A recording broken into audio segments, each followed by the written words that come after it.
सभी भाई बहनों को प्रणाम, नमस्ते। सत साहिब, साहिब बंदगी। आज के सत्संग में हम संत कबीर साहब का एक गूढ़ शब्द लेते हैं। तो शुरू करते हैं। संत कबीर साहब का ये गूढ़ शब्द है।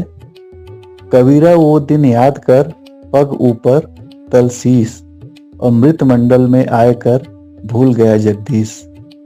कबीरा वो दिन याद कर, पग ऊपर तल शीस, मृत मंडल में आकर भूल गया जगदीश।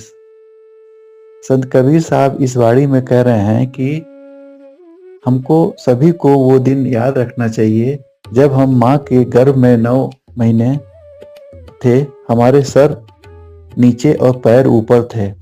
तब हम परमात्मा से विनती करते थे कि परमात्मा हमको यहाँ से निकालिए, इस गंदगी से, इस अंधेरे से, काल कोठरी से, और बाहर निकलेंगे हम तो आपकी भक्ति करेंगे जिससे कि मुझे ये दिन देखना ना पड़े। मतलब दोबारा गर्भ में ऐसा नहीं आना पड़े, उल्टा नहीं लटकना पड़े, और ये कष्ट ना सहना पड़े। तो वही साहब कह रहे हैं कि हमको वो दिन सदैव याद रखना चाहिए कि जब हमारा पग ऊपर और तल शीश था, मतलब हमारा सर नीचे था। फिर हम परमेश्वर से विनती करते थे, हमको बचाइए, निकालिए यहाँ से, हम आके आपकी भक्ति करेंगे जिससे दोबारा हमको यहाँ पे मृत मंडल में आने के लिए हमको ऐसा कष्ट न सहना पड़े। लेकिन हम बाहर आकर के परमात्मा को भूल गए, उस सर्वशक्तिमान परमेश्वर की भक्ति करना भूल गए।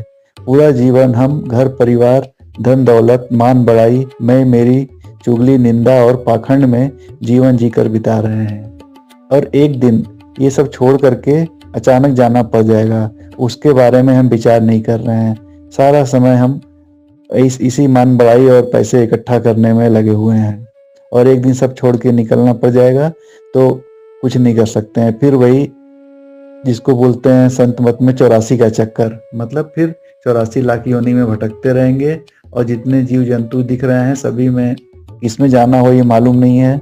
और मनुष्य तन बताते हैं 84 लाख के बाद एक बार मिलता है, और वो मिलता है इसीलिए कि दोबारा हम ईश्वर की भक्ति करके दोबारा हमें 84 के बंधन में न पड़ना पड़े। तो ये सत्संग काफी गूढ़ शब्द पे था, तो इस पे हम सभी को विचार करना चाहिए और संतों के शरण में जाकर के ये मार्ग ढूंढना चाहिए कि दोबारा हमको इस औजार में ना आना पड़े। हमारा जन्म मृत्यु का जो चक्कर है, जो साइकिल है, वो बंद हो जाए, कंप्लीट हो जाए। क्योंकि अगर जन्म लेंगे तो मृत्यु लेना पड़ेगा, ये अवश्यंभावी है। क्योंकि मृत्यु होगी, अगर जन्म हुआ तो मृत्यु भी होगी, तो जन्म चाहिए ना मृत्यु चाहिए। 84 चक्कर में आना ही नहीं है। तो इसी के लिए संत मत में जाके संतों के संपर्क में रह करके ज्ञान लेना चाहिए और गुरु की भक्ति करना चाहिए। गुरु रास्ता बताते हैं कि कैसे भक्ति करें, क्या ज्ञान हो कि परमात्मा से हमारी वो कष्ट दूर हो जाए, कि हम दोबारा इस संसार में किसी भी चोले में ना आना पड़े। मानव शरीर में मिला है तो हमको एक अनमोल शरीर मिला है, मानव शरीर।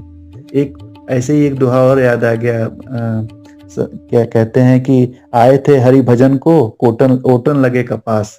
मतलब हरि भजन के लिए आए थे और कपास ओटने लगे। मतलब यही कौड़ी और माया के चक्कर में पड़ गए। पूरा घर बढ़ाने, पैसा इकट्ठा करने में कितना सारा पूरा समय इसी में चला जा रहा है। कैसे कैसे पैसा इकट्ठा करें, मान भराई, घर, धन दौलत, बड़ी गाड़ी, बड़ा बंगला, इसी में पूरा समय, और सांसों की पूंजी जो हमको मिली है पूरा एक एक दिन करके खत्म होती जा रही है।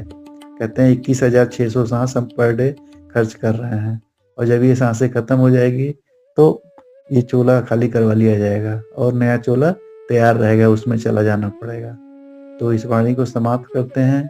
सभी को, भाई बहनों को विचार करना चाहिए इस पे। सबको सत साहेब, साहेब बंदगी।